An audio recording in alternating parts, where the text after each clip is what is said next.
দেখতে। কবি সুভাষ মুখোপাধ্যায়। তারপর যেতে যেতে যেতে এক নদীর সঙ্গে দেখা, পায়ে তার ঘুঙুর বাঁধা, পরনে উড়ু উড়ু ঢেউয়ে নীল ঘাগরা।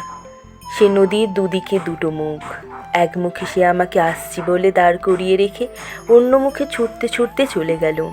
আর যেতে যেতে বুঝিয়ে দিল আমি অমনি করেই আসি, অমনি করেই যাই। বুঝিয়ে দিল আমি থেকেও নাই, না থেকেও আছি। আমার কাঁধের উপর হাত রাখল সময়, তার কানের কাছে ফিসফিস করে বলল, দেখলে কাণ্ডটা দেখলে, আমি কিন্তু কখনো তোমাকে ছেড়ে থাকি না। তার কথা শুনে হাতের মুঠোটা খুললাম। কাল রাতের বাসি ফুলগুলো সত্যিই শুকিয়ে কাঠ হয়ে আছে। গল্পটার কোনো মাথা মুন্ডু নেই বলে বুড়োধারীদের একেবারেই ভালো লাগলো না।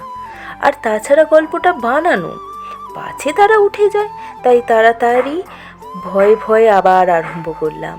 তারপর যেতে যেতে দেখি বনের মধ্যে আলো জ্বালা প্রকাণ্ড এক শহর। সেখানে খাঁ খাঁ করছে বাড়ি, আর সিঁড়িগুলো সব যেন স্বর্গে উঠে গেছে। তারই একটাতে দেখি চুল এলো করে বসে আছে এক পরমা সুন্দরী রাজকন্যা। লোকগুলো চোখ চকচক করে উঠল। তাদের চোখে চোখ রেখে আমি বলতে লাগলাম।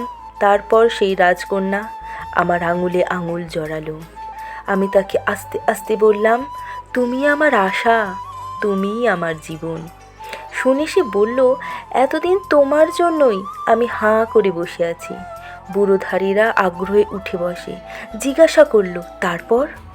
ব্যাপারটা তাদের মাথায় যাতে ঢোকে তার জন্য ধোঁয়ায় ধোঁয়াকার হয়ে মিলিয়ে যেতে যেতে আমি বললাম, তারপর কি বলবো, সেই রাক্ষসীই আমাকে খেলো।